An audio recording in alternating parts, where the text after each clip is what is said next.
If you're like us, you love cutting through the noise to get to the core of complex stories. Uh-huh. And speaking of getting to the core, if you want priority deep dives on specific stock tickers, remember to like and subscribe to the Stock Analytics AI YouTube channel. Yeah, definitely do that. Members at $4.99 a month get their suggestions moved right to the top of our list. And today, we're diving into a truly fascinating situation. We've got a company that, well, the market was kind of punishing, you know? Right. Yet now, these huge industry titans are practically falling over themselves to own it. And at a big premium, too. It's quite the turnaround. It really is. We'll try to unravel this apparent contradiction, and by the end, you should have a clear sense of, what the true, maybe hidden value of this business is and why this story is definitely not over yet. Okay, let's unpack this. Today's deep dive is into GMS Inc., ticker symbol GMS. They're a major player in North American construction supply. A big one. Yeah. We've pulled our insights from deep research reports, recent financial filings, and some breaking news as of June 2025. Fresh off the press. Exactly. Our mission, to figure out why GMS, which is facing some pretty tough economic headwinds, is suddenly at the center of this multi-billion-dollar takeover battle. Precisely. I mean, just a few days ago, June 18th, GMS was trading around, what, $81? Yeah, about. And then, boom, a firm offer lands at $95.20 a share. So our goal here is to connect the dots. Is GMS truly this fortress-like asset some people are suggesting? Or are the current market problems maybe more indicative of its actual future? That's the question. To really get a handle on this, we need to start with the foundation. GMS itself, its leadership, and its financial health. So let's jump right into Business analysis. Okay, so what exactly is GMS Inc., and what's making its business model so compelling that it's attracting these huge multi-billion-dollar bids? Well, GMS started way back in 1971. They're a leading specialty distributor of building products across North America. Okay. But what really makes them stand out is their unique operating model. They managed to blend this massive national platform with a really localized go-to-market strategy. How does that work in practice? Think of it like this. They get the bulk purchasing power of a giant corporation, right? So they get great deals from manufacturers. But then they deliver that product with the kind of trusted service you'd expect from your local neighborhood supplier. Ah, okay. Best of both worlds, maybe? Kind of, yeah. They do this through over 300 distribution centers. And many of these still operate under their original local brand names. Oh, interesting. So they keep that local identity. Exactly. It helps them build these deep, long-standing relationships with contractors. And this hybrid model, this is exactly what's making them so attractive to these big strategic acquirers like QXO and potentially Home Depot. Right. Our research pointed out that trying to replicate 300 distribution centers would be incredibly difficult, not to mention expensive. For sure. But building decades of local trust, that's almost impossible to replicate from scratch. It's like this huge, intangible asset that you won't see on a balance sheet. Absolutely. GMS basically acts as a one-stop shop for interior construction pros. If you look at their revenue for the 12 months ending March 2024, it's spread across wallboard, steel framing, ceilings. The core stuff. Right. And importantly, this growing segment they call complementary products. That's actually about 30% of their sales now. And that complementary product segment, that seems like a key strategic move, doesn't it? It really is. It helps them rely less on those core products, which would be pretty cyclical. Yeah, construction goes up and down. Exactly. And it lets them capture a bigger share of wallet from their existing customers. It's actually shown pretty good relative strength recently, which is a positive sign. Plus, they also run nearly 100 tool sales, rental, and service centers. So they're really embedded with these contractors. Very much so. Makes them indispensable. Now, in terms of market position, GMS is a really formidable player. We're talking hundreds of distribution centers across the U.S. and Canada, over 7,600 employees. They command an estimated 15% market share in specialty building materials distribution. And that scale gives them real competitive advantages, better purchasing power, better logistics, especially in what's still a very fragmented market. Fragmented, you say, so lots of smaller players. Oh yeah, thousands. Yeah. Which makes it ripe for consolidation, and GMS has been a part of that. Okay, so their main value proposition, it's not just selling materials, is it? Not at all. It's about delivering convenience, reliability, and expertise right to the job site for professional contractors. They're that critical link between the huge manufacturers and all those smaller contractors out there. And they have tech too, right? Like an online portal? Yep, My GMS. Yeah.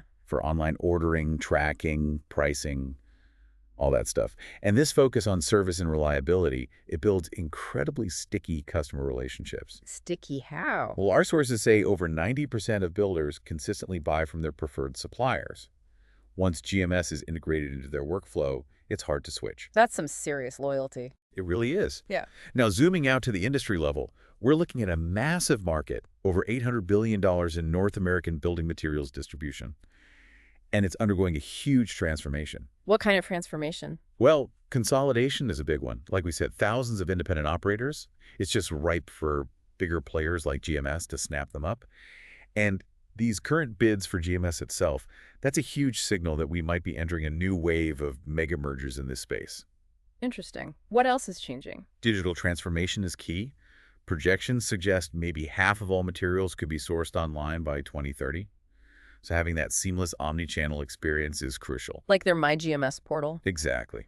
Then you've got shifting housing dynamics, maybe smaller homes becoming more common, but also a boost in commercial construction thanks to federal infrastructure spending. Okay. And of course, there's growing demand for sustainable and more durable materials, partly environmental awareness, partly dealing with more extreme weather. Makes sense. And the competition? It's getting much tougher.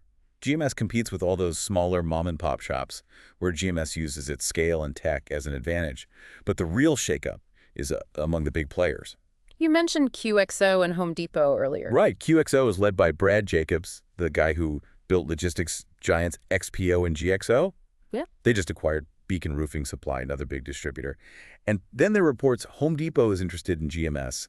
This really escalates things to a potential high-stakes battle for market dominance. Wow. Okay, what about regulations? Anything unusual there? Mostly standard stuff, transportation, environmental, OSHA. But there's a significant new factor our sources are flagging. U.S.-imposed tariffs coming in 2025. Tariffs on what? Pretty substantial ones, like 25% on imported steel and aluminum, including from places like Canada and China. GMS management has confirmed they're already getting notices of price increases from steel manufacturers because of this. Oof. That sounds like it could really impact their steel framing business. Absolutely. It adds a big layer of cost uncertainty for them. So these challenges, like tariffs, actually highlight the barriers to entry. In a way, yes. They underscore how complex this business is. The real barriers, though, are the massive economies of scale needed for purchasing, the huge capital for warehouses and trucks, and those decades of relationships with suppliers and customers across 300-plus locations. Right. The fact that QXO and Home Depot would rather buy GMS than try to build this from scratch, that tells you everything about how high those barriers are. It validates their economic moat. It really does. Yeah. And their competitive advantages seem clear. You mentioned brand strength. Yeah, partly the main GMS name, but a lot of equity is actually tied up in those local subsidiary brands they acquired. They keep the local goodwill while leveraging national resources. Smart. But their most powerful advantage is probably cost savings from scale. Better procurement costs mean they can either price more competitively or enjoy higher margins. And the switching costs for customers. Very high. Remember that, 90% plus loyalty. It's because GMS gets woven into their customers' workflows. Add in personal relationships, the My GMS platform, reliable delivery. It makes customers incredibly sticky. And finally, the physical assets themselves. Definitely. That network of over 300 distribution centers and nearly 100 tool centers, that's a tangible multi-billion-dollar asset that's incredibly difficult, maybe impossible, to replicate quickly. That network is almost certainly the primary target in this acquisition fight. Wow. Okay, that's a powerful overview of the business. You can really see why GMS is attractive. But a company's strength often relies on its leadership, right? Absolutely. So how has the management team performed, especially navigating these tough economic conditions and now these takeover bids? Let's move on to Management evaluation. Right. So the CEO is John C. Turner Jr. He's been in charge since May 2019. He seems like an experienced operator, navigated the post-pandemic boom, and now this challenging interest rate environment, as they call it. Yeah, seems capable. Any issues? Well, there is a notable blemish. In late 2024, they took a $42.5 million non-cash goodwill impairment charge. It was related to their Ames taping tools unit. $42 million, that's not small. What does that mean? It basically means they acknowledge that the Ames unit wasn't worth what they'd previously recorded on their books, likely after acquiring it. It definitely raises questions about their M&A execution and discipline. And an acquirer like QXO could seize on that. Oh, absolutely. They could point to it as evidence of mismanagement or poor capital allocation. So the current test for management is huge. Then dealing with this QXO offer and the Home Depot interest? Exactly. The board gave a pretty standard initial response, we'll review it, but how they negotiate from here, how they maximize value for shareholders in this situation, that will really define their legacy. What about transparency and ethics? Anything to note there? They seem to maintain standard corporate communications, quarterly calls, investor presentations, SEC filings. We don't find any major red flags regarding their ethical reputation in our research. But again, how they communicate during this takeover process will be critical. Okay. And capital allocation, where have they been putting their money? Their stated strategy is pretty clear: platform expansion. That means both organic growth — they opened 4 new branches last fiscal year — and acquisitions. They've been buying companies too. Yep, 3 acquisitions in the last fiscal year, like Chemco Supply and Yvonne Building Supply. The goal seems to be expanding geographically and growing those higher margin complementary products we talked about. Sounds logical. It does, but again, that Ames impairment charge casts a bit of a shadow on their M&A track record. It shows that buying is one thing, but buying well and integrating effectively is another. Right. What about returning cash to shareholders? Dividends, buybacks? No dividend. They haven't paid one since their IPO back in 2016. They've kept that cash for growth and consolidation. Makes sense for a consolidator. But they have been very active with share repurchases. They bought back over $160 million worth of stock in the last fiscal year alone. Do we know what price they paid? Yeah, the average price was around $85 a share. $85. That's a really interesting benchmark, isn't it? Absolutely critical. Management was buying shares at $85, signaling they thought it was undervalued. Now QXO is offering $95.20. It shows the difference between management's view of intrinsic value and the strategic premium a buyer is willing to pay for control. Got it. And what about ROIC, return on invested capital? How's that looking? ROIC. Crucial metric for efficiency. The trend here is, well, it tells a story. It expanded nicely during the construction boom, got over 11%. Pretty good. Yeah, but then it compressed sharply in the last fiscal year, down to under 5%. Wow, quite a drop. Why? Mainly due to falling operating income because of the slowdown, and also an increased capital base from those recent debt-funded acquisitions. So the big question for investors. Exactly. Is this sub 5% ROIC a temporary cyclical low, or is it the new normal? The bull case absolutely depends on GMS bouncing back to double-digit ROIC, well above their cost of capital when the cycle turns. Okay, so management's clearly been active, steering through a lot, but there are definite challenges and some questions, especially around M&A execution.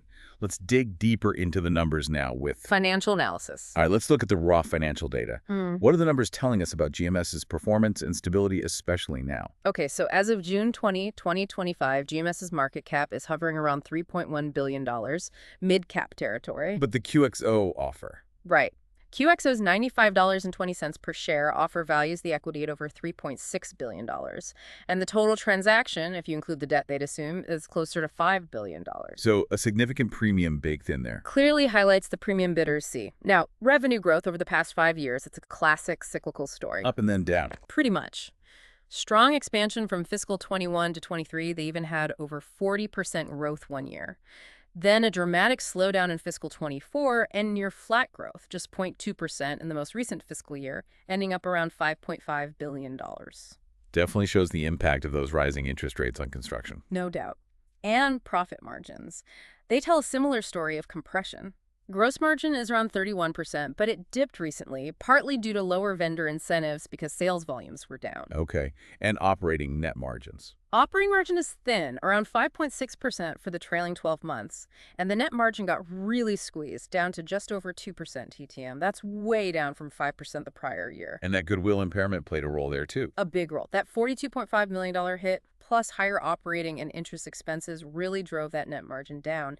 And you can bet an acquirer like QXO is pointing to these weakening margins as a sign of underperformance. Yet, despite all that pressure on profits, free cash flow. Remarkably resilient. This is actually a key strength. In the last fiscal year, even with net income plummeting, GMS generated over $330 million in free cash flow. How do they manage that? It's often a hallmark of a well-managed distribution business, tight control over working capital, inventory receivables, and that strong cash flow is absolutely critical for servicing their debt, funding those buybacks, and making strategic investments. Okay.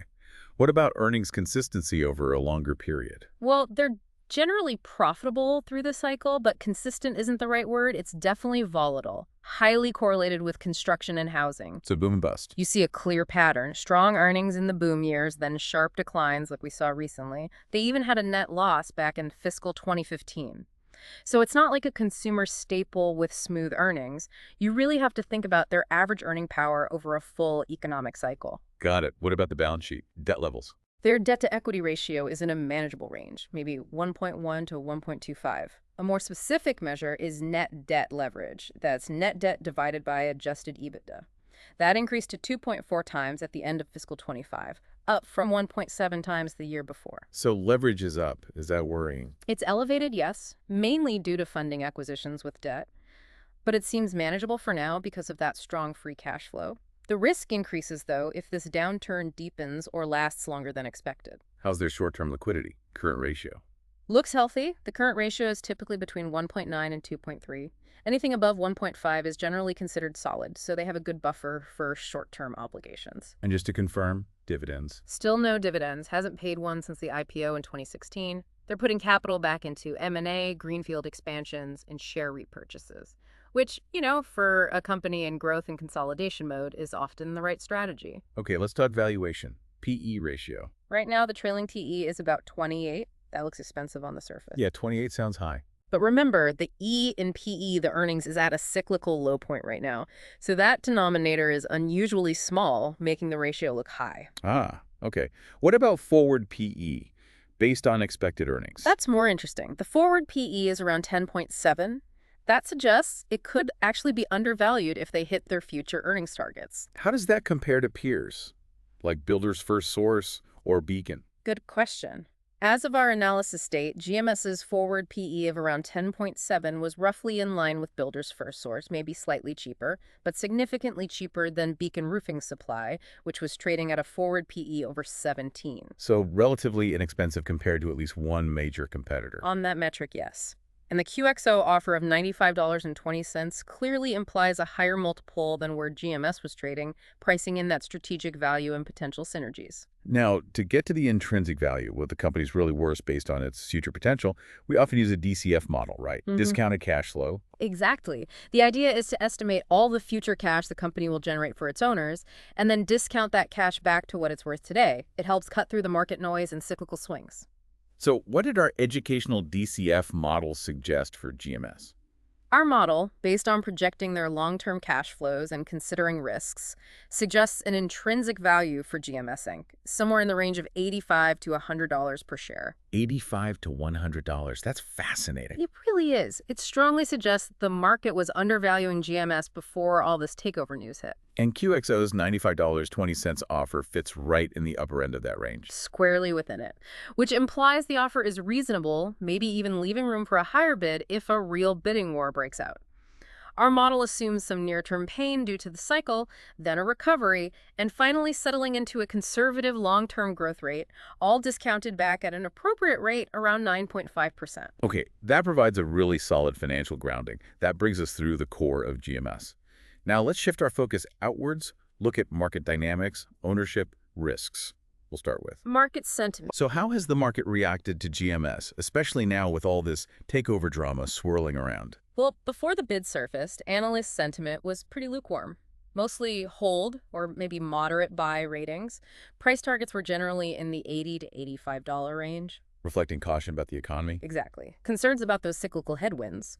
But then, after QXO's offer hit the news, A rapid reevaluation. We saw Stevens jump their target to $95, Raymond James to $90. So analysts are catching up to the offer price. Some are getting closer, but the consensus target is still around $89. That's below QXO's $95.20 offer. Why the gap?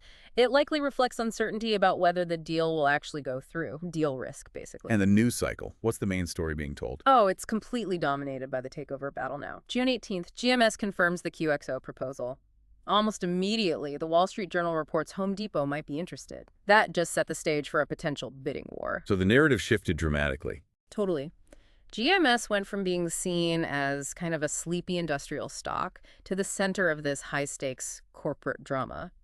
There's a lot of focus on personalities, too, like Brad Jacobs at QXO. It's become a Clash of Titans story. And that attracts different kinds of investors. Definitely. You get arbitrageurs coming in, betting on the deal closing, event-driven funds pile in. We saw a massive spike in trading volume and volatility as soon as the news broke. What about short interest? Were people betting against the stock before this? Yeah, there was moderate short interest before the news, maybe 4% to 5% of the float. Those investors were betting on the construction downturn getting worse and hitting GMS harder. So this takeover bid must have been painful for them. Oh, it's basically the worst-case scenario for a short seller. Hmm. A sudden bid at a big premium, it almost certainly triggered a short squeeze, forcing those shorts to buy back shares quickly to cover their positions, which just adds more fuel to the upward price movement. Okay, let's look at some technicals. How was the price relative to moving averages before the news? It was looking pretty bearish. For weeks prior, GMS was in a clear downtrend, consistently trading below its 50-day moving average, which was around $75. A negative signal. A classic bearish signal, yeah. And it was also below its 200-day moving average, around $79, confirming a longer-term bearish trend. It had even recently experienced a death cross, where the 50-day crosses below the 200-day. But the takeover news changed everything. Completely obliterated those trends. The stock gapped up massively, blasted right through the 50-day and the 200-day moving averages. Now it's trading well above them. Those past trends are basically irrelevant now. Trading is being driven almost entirely by the probabilities of this M&A situation playing out. Right. So the market's perception got completely flipped upside down by the acquisition news. But who actually owns the shares? Who are the players shaping this? That brings us to... ownership structure. Let's talk about the big players here. Who really owns GMS, and what does their involvement mean for this whole takeover situation? Well, ownership is heavily concentrated in large institutional money managers. We're talking big names like BlackRock, Fidelity, FMR LLC, Vanguard, Dimensional Fund Advisors. The usual suspects for large holdings. Pretty much. In fact, institutional ownership often technically adds up to over 100% because of how short positions are counted. But the key point is it's concentrated. Is there anyone particularly noteworthy in that list? Yes, definitely. Coliseum Capital Management, LLC, they're a well-known activist firm, and they hold a significant stake somewhere between, say, 6% and 9%. An activist. What's interesting about them? What's really interesting is that Coliseum dramatically increased their position by over 80% in the first quarter of 2025, just before all this takeover news broke. Wow. Timing is everything. It certainly suggests they saw deep value there and maybe anticipated something happening. Now, with that large stake, they're arguably in a kingmaker position when it comes to approving any deal. Their vote will be crucial. But what about insiders, executives and directors? How much do they own? Relatively low insider ownership, actually. Less than 1% held by executives and directors combined. That's not always what classic value investors like to see, but it's pretty common for companies that came out of private equity ownership, like GMS did. Any recent insider buying or selling? Kind of mixed signals. We saw one director sell about 12,000 shares back in April 2025. Okay, not ideal. But there was a very significant countersignal. Also, in April 2025, the CEO, John C. Turner Jr., bought 3,650 shares on the open market for over $250,000. The CEO bought shares. Yes, and apparently it was his first open market purchase in 5 years. That's generally seen as a very strong signal of confidence from the person who knows the business best. That is significant. So overall ownership is highly concentrated. Extremely. The top 5 institutional shareholders control well over 50% of the company. What does that mean for a potential takeover? It means an acquirer like QXO or Home Depot doesn't need to convince hundreds of small shareholders. They really just need to get a handful of these large funds on board. That potentially increases the probability of a transaction happening. It also raises the stakes significantly for the board. They know these big funds expect them to negotiate hard and maximize the sale price. Right, those big funds have a lot of influence. Okay, so it's clear a few powerful hands hold the cards. But no investment is without risk. We need to understand the potential downsides. Let's move on to. Risk assessment. All right, every deep dive has its shadow side. What are the key internal limitations and the external challenges GMS is up against? Let's maybe think SWOT analysis here. Strengths, weaknesses, opportunities, threats. Good framework. Let's start with strengths. We touched on many already. Their scaled distribution network is huge, 300 plus centers, nearly 100 tool rental spots. That national platform, local focus model. Exactly. That's a core strength, giving them economies of scale plus deep customer relationships. They also have strong supplier relationships, often exclusive terms. A diversified product portfolio, especially with growth in higher margin complementary products. And that free cash flow. Absolutely. Robust free cash flow generation, even in this downturn, 336 million last year, is a major strength, gives them resilience. Okay, what about weaknesses, internal limitations? The biggest one is probably their high sensitivity to the construction cycle. Revenue and earnings are very cyclical, very vulnerable to interest rates and economic slowdowns. We saw that in the recent numbers. Definitely. Then there's the recent margin compression and declining profitability we discussed. Gross, operating, and especially net margins have all contracted significantly. The elevated debt load, now at 2.4x net debt due to acquisitions, reduces their financial flexibility. And that M&A issue. Right. That $42.5 million goodwill impairment on the Ames acquisition signals a potential past weakness in M&A execution or discipline.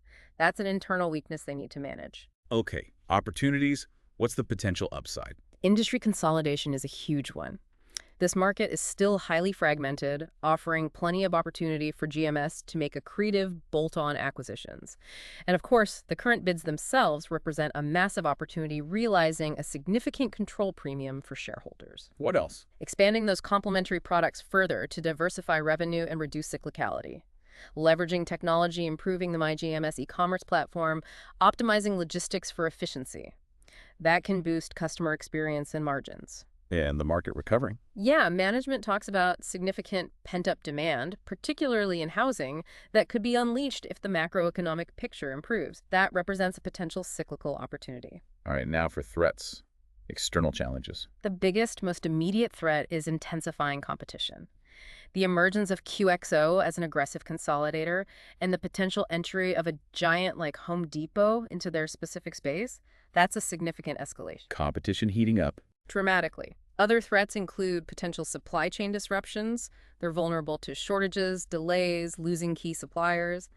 And labor shortages and cost inflation are persistent issues, finding skilled labor, like truck drivers, dealing with broader wage inflation pressures, their operating costs. But the biggest macro threats. Inflation and interest rates, those are probably the most significant external threats right now. How do they impact GMS specifically? Several ways. High interest rates cause demand destruction. Financing costs for construction projects go up, leading to delays or cancellations. GMS's own borrowing costs rise on their debt, and inflation creates volatility in their material costs, steel, gypsum, fuel. If they can't pass those costs on quickly enough, margins get squeezed. So the investment case really hinges on these pressures easing up eventually. Absolutely. It relies on the view that these are cyclical pressures that will abate over time. And any specific geopolitical threats. We mentioned tariffs earlier. Yes, that's a new and significant threat. Those U.S.-imposed tariffs expected in 2025, like the 25% on imported steel and aluminum, Affecting their steel framing business. directly. Management confirmed they're already getting notices of price hikes from steel manufacturers because of this. It introduces major cost uncertainty, potential supply chain risks if sourcing changes, and just makes forecasting much more difficult. Okay, that's a comprehensive look at the risks and opportunities. It paints a very clear picture of the tricky environment GMS is navigating. Now, to bring it all home, we've reached our final section. Conclusion. So, after all that, what does it all mean? Let's try to synthesize everything we've learned and lay out the core arguments for and against GMS, the bull case versus the bear case. Okay, the bull case. I think the strongest point right now is the validated undervaluation. QXO's $95.20 offer, potentially backed by Home Depot's interest, is powerful validation that the market was mispricing GMS before this news broke. The market missed the strategic value. Exactly. Bulls also point to that durable competitive moat, the huge, hard-to-replicate distribution network, the economies of scale, those sticky customer relationships, high barriers to entry. It's a fundamentally strong business model. And the cash flow. Can't forget the strong free cash flow generation. Still churning out cash, 336 mellows FCF last year, even in a tough market. That provides real financial resilience. Plus, their strategic initiatives seem sound, growing complementary products, consolidating the industry. And the takeover situation itself is a catalyst. Absolutely. It's a major event-driven catalyst. There's potential for a bidding war, leading to substantial near-term returns. And don't forget the CEO's recent stock purchase, a strong signal of insider confidence. Okay, that's the bull case. Yeah. Now the bear case.